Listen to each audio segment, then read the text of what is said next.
What's up, guys? Happy Monday. I hope you guys had a great Thanksgiving holiday. I just want to bring some encouragement from the biblical writer Paul and just bring a couple bullet points out of a couple different scriptures. And so the topic for today is identity. Where does your identity come from?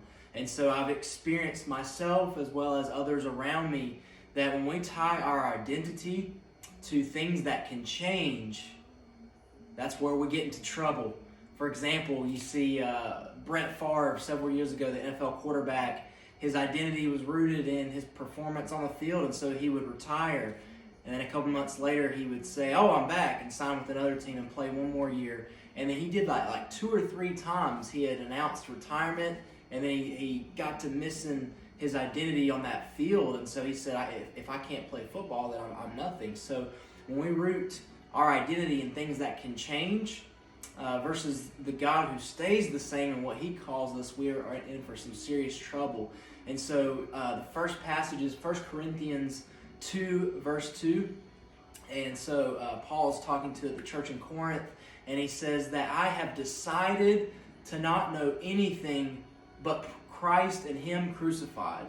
And when I first read that the other day, I thought, what do you mean you decided to know nothing but Jesus and him crucified? It's not that Paul didn't know anything other than that. It's that he made the decision of saying, there's going to be people that come to me and ask questions. There's going to be people who bring up certain topics that want my opinion on things. There's going to be people that say, where do you line yourself on this? And he's saying, hey, I have made the decision beforehand that there's going to be a lot of things that come up, but nothing's going to surpass the importance and my passion about Jesus and him being crucified and resurrected. Nothing would compare to that. And then we see in Philippians 3, verse 8, and he's saying that I've considered all things that I may have gained or lost, I consider them rubbish. In other words, garbage. Nothing is comparable to knowing Jesus personally. And then lastly, he also, in Romans, says that I do not compare the current sufferings. I do not even compare what I'm going through right now in my despair to the glory that awaits us. And so I'm going to ask you, where do you find your identity? What's it rooted in? And so I asked myself, a couple areas that I am tempted to find my worth. And so I'm gonna share those. So first one, my knowledge. Paul is saying, hey, I was a Pharisee. If anyone was able to brag about themselves, it was me. He knew the law inside and out, and yet he was saying, I've decided to not let anything go above my knowing of Jesus. So guess what he says? Throw that in the garbage. It's not worth comparing. My rights. Right now, my rights can change. My rights will change, right? Nothing that I have as a right on this earth can compare to what it means to be called to love and serve the people of God. And so lay those down, consider those rubbish. It's loving God, loving people. Nothing compares to that. My bank account, whether it's high or low, that's not your identity. If the stock market's crashed tomorrow and you lose everything, if you're in Christ, you've really not lost anything because all your hope is banked in Jesus, right? Last two, my relationship status. For you guys that are single, engaged, dating, married, wherever you find yourself, your spouse, your significant other, or lack thereof, does not define you. I love my wife to death, and she's my princess, she's my queen. I treat her right, but we know that we are not each other's gods.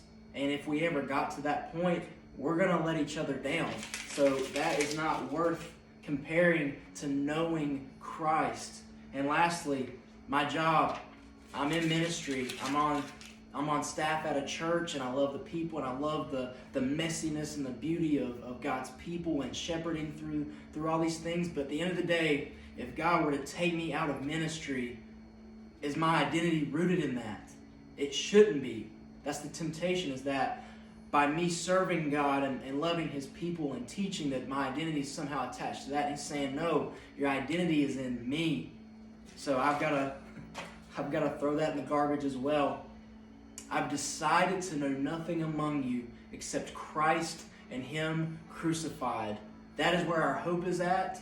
And he says it later in the New Testament that if Christ isn't resurrected, which he is, if he's not, let's live it up and party like there is no tomorrow, because we are to be the most pitied of all if we as Christians believe in the resurrection and it never happened. That's what our hope is on, and that is what you have the opportunity to have hope and life baked in. So I hope you guys have a great week and know that nothing surpasses that relationship with Jesus Christ. I'm here for you guys. I'm praying for you. And if you have any questions or maybe you haven't taken that first step, let me know, and I'm more than happy to be any resource I can for you. Take care, guys.